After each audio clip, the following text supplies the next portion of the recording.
नमस्कार, जय हिंद, वंदे मातरम। हर भाई, हर बहन, हर गृहिणी को मेरा नमस्कार। दोस्तों, हमने जैसा कि जीके का, यूपी जीके का ये हमारा छठा पार्ट है और इससे पहले जो है 5 पार्ट अपलोड कर दिए गए हैं, तो उनको भी आप ज़रूर देख लीजिए। इस पार्ट में भी हम मोस्ट इम्पोर्टेंट 60 क्वेश्चंस जो पढ़ेंगे और ये वही प्रश्न है दोस्तों जो आपकी परीक्षा में बहुत पूछे जाते हैं। ये यूपी जीके का बिल्कुल निचोड़ है। इससे बाहर प्रश्न आने की संभावना बहुत कम रहती है। दोस्तों, सभी भाई बहन और गृहिणियों से मेरा निवेदन है कि वीडियो में आगे बढ़ने से पहले चैनल को सब्सक्राइब करके और बेल आइकन को प्रेस जरूर कर लीजिए। बिल्कुल नॉन स्टॉप चलते हैं इस 60 प्रश्न की सीरीज़ में। और दोस्तों, आगे आने वाले जो पार्ट्स हैं यूपी जीके के, उनको भी आप ज़रूर देख लीजिएगा। वो भी 1 बाय 1 रोज़ एक पार्ट आपको मिलता जाएगा। बेल आइकन को अगर आप प्रेस कर लेंगे तो सबसे पहले नोटिफिकेशन आप ही के पास आएगा। शुरू करते हैं पहले प्रश्न से। लाल, पड़वा, मार, राकर तथा भोंटा कहाँ की मृदाएं हैं? तो दोस्तों, ये बुंदेलखंड की मिट्टियां हैं। लाल मिट्टी, पड़वा मिट्टी, मार मिट्टी, राकर मिट्टी और भोंटा, ये जो है बुंदेलखंड की मिट्टियां हैं। उत्तर प्रदेश के सर्वाधिक क्षेत्रफल पर किस प्रकार की मिट्टी का विस्तार है? तो सर्वाधिक क्षेत्रफल है जलोढ़ मिट्टी का विस्तार। जलोढ़ मृदा में किस रसायन की प्रचुरता होती है? तो सर्वाधिक जो जलोढ़ मृदा में पाया जाता है वो पोटास पाया जाता है। एक तो पोटास पाया जाता है और प्लस चूना पाया जाता है। पोटास और चूना जो है दोनों के दोनों ही जलोढ़ मिट्टी में, मृदा में सर्वाधिक पाए जाते हैं। आगे जो प्रश्न है आपका, किस मृदा में 60% सिलिकेट, 15% लोहा और 25% एल्युमिनियम पाया जाता है? तो ये जो माड़ जो मृदा होती है उसमें 60% सिलिकेट होता है, 15% लोहा होता है और 25% एल्युमिनियम पाया जाता है। अगला प्रश्न है, किस मृदा को स्थानीय भाषा में करेल या कपासी मृदा कहते हैं? तो दोस्तों, एक काली मृदा को कहते हैं। इसको रेगुर मिट्टी भी कहते हैं, करेल भी कहते हैं, कपासी मिट्टी भी कहते हैं। और ये स्वयं की जुताई करने वाली मिट्टी है। उत्तर प्रदेश में काबड़ या तथा माड़ किस प्रकार की मिट्टियों के स्थानीय नाम हैं? तो ये काली मिट्टी के स्थानीय नाम है। काली मिट्टी को काबर भी और माड़ दोनों ही कहा जाता है। लाल मिट्टी उत्तर प्रदेश के किन जिलों में मुख्य रूप से पाई जाती है? तो मिर्ज़ापुर और सोनभद्र में जो है लाल मिट्टी मुख्य रूप से पाई जाती है। मिर्ज़ापुर और सोनभद्र। तो दोस्तों, ये इम्पोर्टेंट है, प्रश्न बहुत पूछा जाता है। राकड़ मिट्टी उत्तर प्रदेश में कहाँ पाई जाती है? तो राकड़ मिट्टी जो होती है ये पर्वतीय और पठारी ढालों पर पाई जाती है। पर्वतीय और पठारी ढालों पर जो राकड़ मिट्टी पाई जाती है और मिर्ज़ापुर और सोनभद्र में जो लाल मिट्टी पाई जाती है। और दोस्तों, उत्तर प्रदेश के तराई क्षेत्र में किस प्रकार की वनस्पति मिलती है? तो शुष्क मिलती है यानी कि सूखी, और पर्णपाती यानी कि जिसके पत्ते झड़ जाते हैं। तो शुष्क पर्णपाती वन पाए जाते हैं उत्तर प्रदेश के तराई क्षेत्र में, शुष्क पर्णपाती। अगला जो आपका प्रश्न है, जिला पंचायत एवं नगर निगमों के नियंत्रण में रहने वाले वन को क्या कहते हैं? तो ये कहते हैं सामुदायिक वन। जिला पंचायत और नगर निगमों के नियंत्रण में रहने वाले वन जो है सामुदायिक वन कहलाते हैं। देवदार, स्प्रूस और ओक के पेड़ उत्तर प्रदेश में किस वन प्रदेश में पाए जाते हैं? तो दोस्तों, जो देवदार है या स्प्रूस है या ओक ये जो पौधे उगते हैं, ये पहली बात तो नमी में उगते हैं, चाहे देवदार हो, चाहे स्प्रूस हो या ओक हो। और दोस्तों, दूसरी बात, वो ठंडे में जो उगते हैं। तो इसका अर्थ है कि नम शीतोष्ण में जो देवदार, स्प्रूस और ओक के वृक्ष उत्तर प्रदेश में पाए जाते हैं। उत्तर प्रदेश में लागू स्मृति वन योजना का संबंध है। तो स्मृति वन योजना का जो संबंध है वह है कि अपने प्रियजनों की याद में वृक्षारोपण करो। यदि आपका कोई प्रियजन बिछड़ गया है तो उसकी याद में आप क्या करें, उसकी स्मृति में क्या करें, वृक्षारोपण करें। ये इसका जो संबंध है स्मृति वन योजना का। उत्तर प्रदेश वन निगम स्थापित किया गया था। तो बात दोस्तों 25 नवंबर 1974 की है। 25 नवंबर 1974 को जो है उत्तर प्रदेश में वन निगम स्थापित किया गया था। अगला प्रश्न है आपका, उत्तर प्रदेश के कुल क्षेत्रफल के कितने प्रतिशत भूभाग पर वन क्षेत्र स्थापित है? तो उत्तर प्रदेश के कुल 6.88% भूभाग पर जो है वन क्षेत्र स्थापित है। और वनाच्छादन कितने पे है? तो ठीक इसके आधे का है, 3.5% क्षेत्र पर जो क्या है वनाच्छादन है। लगभग 14,000 पर वन क्षेत्र है और लगभग 7,000 पर वनाच्छादन है। पूरा वनस्पति बीरबल साहनी पुरा वनस्पति बीरबल साहनी संस्थान उत्तर प्रदेश के किस नगर में स्थित है? पुरा वनस्पति बीरबल साहनी संस्थान उत्तर प्रदेश के किस नगर में विद्वान है? दोस्तों ये जो है वनस्पति जो बीरबल साहनी संस्थान है ये लखनऊ में स्थित है। उत्तर प्रदेश में लुप्तप्राय वन्यजीव परियोजना किस वन में चलाई जा रही है? तो लुप्तप्राय वन्यजीव परियोजना जो है कुकरेल के वन में जो चलाई जा रही है। अगला प्रश्न है, उत्तर प्रदेश के किस स्थान पर वन्य जंतु संरक्षक प्रशिक्षण केंद्र जो स्थापित किया गया है? तो वन्य जंतु रक्षक प्रशिक्षण केंद्र जो स्थापित किया है वो इटावा में किया गया है। कहाँ किया गया है? इटावा में किया गया है। और अगला प्रश्न आपका, उत्तर प्रदेश में 1987 में किस प्लान के तहत कछुआ पुनर्वास योजना की प्रारंभ किया गया? तो पहली बात तो ये कि 1987 में जो कछुआ पुनर्वास योजना आरंभ हुई थी, इम्पोर्टेंट प्रश्न, कछुआ पुनर्वास योजना कब आरंभ हुई थी? तो 1987 में लागू हुई थी। उसके बाद में ये कौन सा प्लान था? तो ये गंगा एक्शन प्लान था दोस्तों। और गंगा के लिए कमेटी बनाई थी 1985 में, गंगा एक्शन प्लान। बखीरा पक्षी विहार कहाँ स्थित है? तो बखीरा पक्षी विहार जो संत कबीर नगर में स्थित है। संत कबीर नगर में बखीरा पक्षी विहार स्थित है। अगला प्रश्न, उत्तर प्रदेश में कुल कितने पक्षी अभ्यारण्य स्थापित हैं? तो कुल 13 जो पक्षी अभ्यारण्य स्थित है हमारे उत्तर प्रदेश में, और बखीरा है संत कबीर नगर में। अगला प्रश्न आपका, उत्तर प्रदेश में वर्तमान में कितने राष्ट्रीय उद्यान हैं? तो उत्तर प्रदेश में केवल एक ही राष्ट्रीय उद्यान है, दुधवा नेशनल पार्क यानी लखीमपुर खीरी में।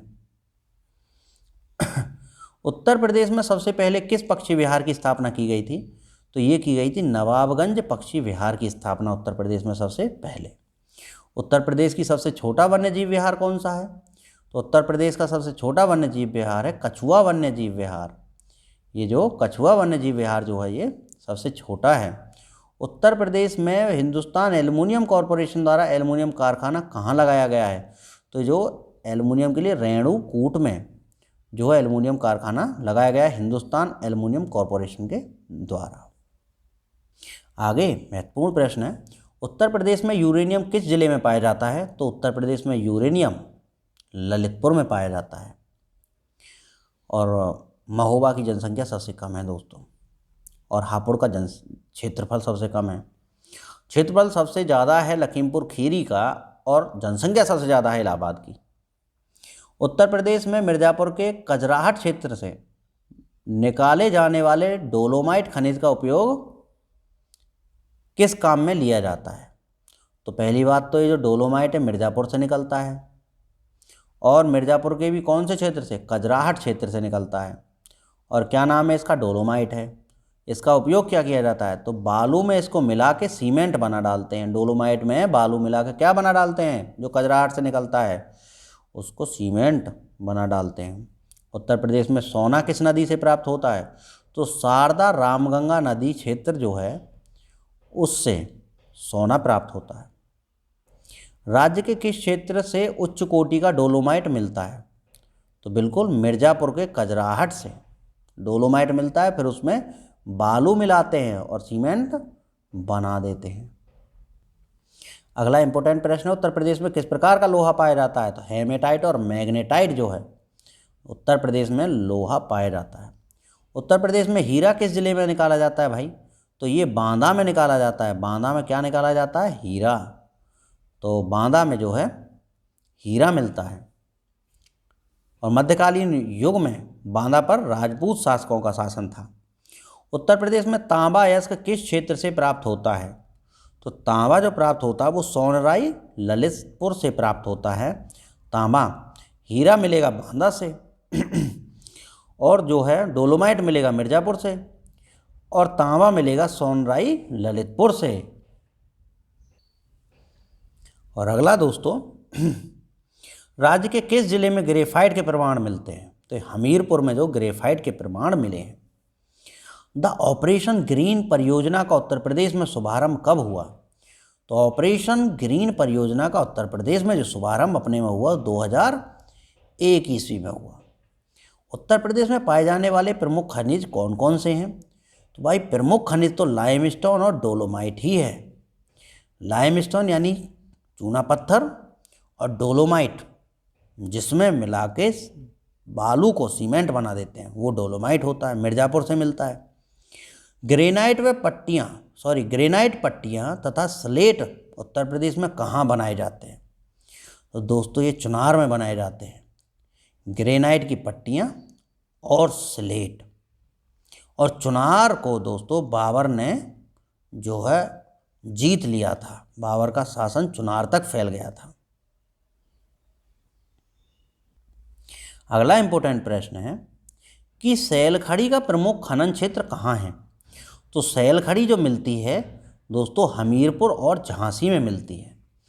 हमीरपुर और झांसी जो है सैलखड़ी के लिए प्रमुख है जो क्षेत्र है, हमीरपुर और झांसी सैलखड़ी। एस्बेस्टस खनिज की प्राप्ति प्रदेश में किस जिले से होती है? तो ये मिर्ज़ापुर से होती है। एस्बेस्टस की जो सर्वाधिक प्राप्ति होती है वह मिर्ज़ापुर से होती है। और दोस्तों जो एस्बेस्टस यानी अभ्रक का उत्पादन भारत पूरे विश्व में सबसे ज़्यादा करता है। हरदुआगंज ताप विद्युत गृह कहाँ स्थापित है? तो अलीगढ़ में है। हरदुआगंज ताप गृह जो है वो कहाँ पर है? अलीगढ़ में है। विद्युत उत्पादन की दृष्टि से उत्तर प्रदेश का संपूर्ण देश में कौन सा स्थान है? तो 9वां स्थान है। 9वें नंबर पर हमारा यूपी आता है बिजली उत्पादन करने में। और दोस्तों अगला जो प्रश्न है, खातिमा शक्ति केंद्र उत्तर प्रदेश में किस नहर पर है? तो खातिमा जो शारदा नहर पर है, जो कि उत्तर प्रदेश की सबसे लंबी नहर है। बेतवा नदी पर निर्मित राजघाट बांध परियोजना में उत्तर प्रदेश के अतिरिक्त कौन सा राज्य है? तो मध्य प्रदेश है। और राजघाट परियोजना का नाम अब रानी लक्ष्मीबाई परियोजना कर दिया गया है। और ये कौन नदी पर है? बेतवा नदी पर है।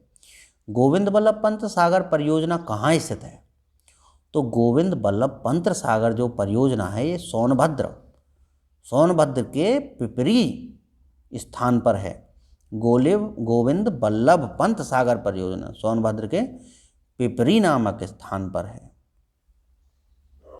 और अगला प्रश्न है आपका, किस परियोजना में उत्तर प्रदेश, बिहार व नेपाल सम्मिलित है? तो उत्तर प्रदेश, बिहार और नेपाल किस में सम्मिलित है? ये गंडक परियोजना में। उत्तर प्रदेश है, बिहार है और नेपाल, ये तीनों ही सम्मिलित हैं गंडक परियोजना में। अब गंडक नदी तो नेपाल से ही निकलती है और फिर उत्तर प्रदेश और बिहार में बहती है, तो आप इस तरह से अंदाज़ा लगा लीजिए यूपी और बिहार और नेपाल मिलकर गंडक परियोजना बना रहे हैं। उत्तर प्रदेश में परमाणु विद्युत केंद्र कहाँ स्थापित है? तो भाई नरोरा बुलंदशहर में स्थित है। बिड़ला समूह द्वारा उत्तर प्रदेश में किस स्थान पर 600 मेगावाट के ताप विद्युत केंद्र की स्थापना की गई है? तो 600 मेगावाट का जो बिड़ला समूह ने ताप विद्युत गृह बनाया है वह रोजा में बनाया है। उत्तर प्रदेश में विद्युत नियामक आयोग का गठन कब किया गया? तो ये 1998 में किया गया। विद्युत नियामक आयोग का जो गठन किया गया वह 1998 में किया गया, 1998 में किया गया। किसमें किया गया? 1998 में किया गया। फिर से लिखते हैं 1998 में किया गया। और अगला इंपॉर्टेंट प्रश्न आप देखिए, ये है आंवला ताप विद्युत परियोजना कहाँ स्थित है? तो भाई आंवले का उत्पादन तो सर्वाधिक प्रतापगढ़ में होता है, लेकिन आंवला ताप विद्युत परियोजना बरेली में है साहब। तो बरेली में है आंवला ताप विद्युत परियोजना। उत्तर प्रदेश राज्य विद्युत परिषद का गठन कब हुआ? तो यह 1959 में ही हो गया था। भाई नियामक प्राधिकरण बना था 1998 में, लेकिन राज्य विद्युत परिषद का जो गठन हो गया था वो 1959 में ही हो गया था। विद्युत परिषद का गठन 1959 में ही हो गया, लेकिन नियामक बना था 1998 में। उत्तर प्रदेश का वह गांव जो पूरे भारत में सौर ऊर्जा प्लांट लगाने वाला पहला गांव बन गया है। तो भारत में जो सौर ऊर्जा प्लांट लगाने वाला सबसे पहला जो गांव बना है वो है रामपुरा। रामपुरा ने सबसे पहले सौर प्लांट लगा डाला अपने गांव में। दुग्ध उत्पादन में उत्तर प्रदेश का देश में कौन सा स्थान है? तो देश में हमारा पहला स्थान है, नंबर 1। दुग्ध उत्पादन में नंबर 1 स्थान है।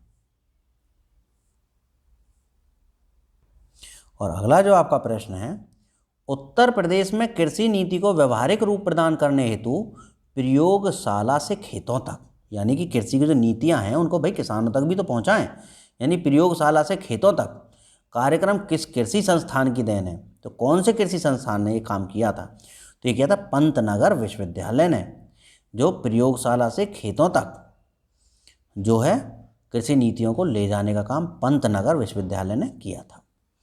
देश में चावल उत्पादक राज्यों में उत्तर प्रदेश का कौन सा स्थान है? तो चावल उत्पादन में जो दोस्तों यूपी का चौथा स्थान है, और पहला स्थान भी पूछा जाता है तो पहला है पश्चिम बंगाल का, ममता बनर्जी का बंगाल भैया, वह पहले नंबर पर है। और अगला इंपॉर्टेंट प्रश्न है आपका कि उत्तर प्रदेश की सर्वाधिक महत्वपूर्ण खाद्यान्न फसल कौन सी है? तो गेहूं सबसे ज़्यादा खाई जाती है उत्तर प्रदेश में। उत्तर प्रदेश में सर्वाधिक उत्पादन वाला तिलहन कौन सा है?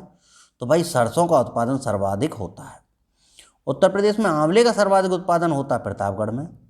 उत्तर प्रदेश की प्रमुख वाणिज्यिक फसल कौन सी है? तो गन्ना है। जो नगदी फसल है उत्तर प्रदेश की प्रमुख, वो क्या है? गन्ना है। उत्तर प्रदेश में किसान मित्र योजना कब शुरू की गई? तो ये 18 जून 2003 की घटना है साहब। 18 जून 2003 की बात है जब ये उत्तर प्रदेश में किसान मित्र योजना शुरू की गई थी। 2003 की बात है और ये 18 जून की बात है। उत्तर प्रदेश किसान मित्र योजना सन 2003 में 18 जून को जो है शुरू की गई थी। उत्तर प्रदेश में प्रमुख रूप से आम की किस किस्म का उत्पादन होता है? तो भाई दशहरी और नीलम का होता है उत्तर प्रदेश में सर्वाधिक उत्पादन। और मलिहाबाद जो है वो है आमों के लिए फेमस है। और लखनऊ जो बागों का शहर कहा जाता है उत्तर प्रदेश में। उत्तर प्रदेश के पर्वतीय भागों में किस प्रकार के फलों का उत्पादन होता है? तो भाई पर्वतीयों यानी कि शीत वहाँ पे होगा, सो शीतोष्ण जलवायु वाले जो फलों का उत्पादन होता है पर्वतीय भागों में। और दोस्तों इस वीडियो का अंतिम प्रश्न है, उत्तर प्रदेश संपूर्ण भारत का लगभग कितने प्रतिशत खाद्यान्न उत्पादित करता है? तो ये 19% खाद्यान्न उत्पादन करता है भाई साहब। अकेला उत्तर प्रदेश जो है देश के खाद्यान्न का कितना परसेंट? 19% जो उत्पादित करता है। अकेला उत्तर प्रदेश खाद्यान्न 19% उत्पादित करता है पूरे देश का। तो दोस्तों इस तरह से हमने मोस्ट इम्पोर्टेंट 60 क्वेश्चंस कवर किए हैं। यदि आपने पार्ट फर्स्ट नहीं देखा तो उसको भी आप देख लीजिए, और ये पार्ट सेकंड है। इसके बाद में आपके लिए पार्ट थर्ड और पार्ट 4 भी 60 प्रश्नों का ही बन के आएगा।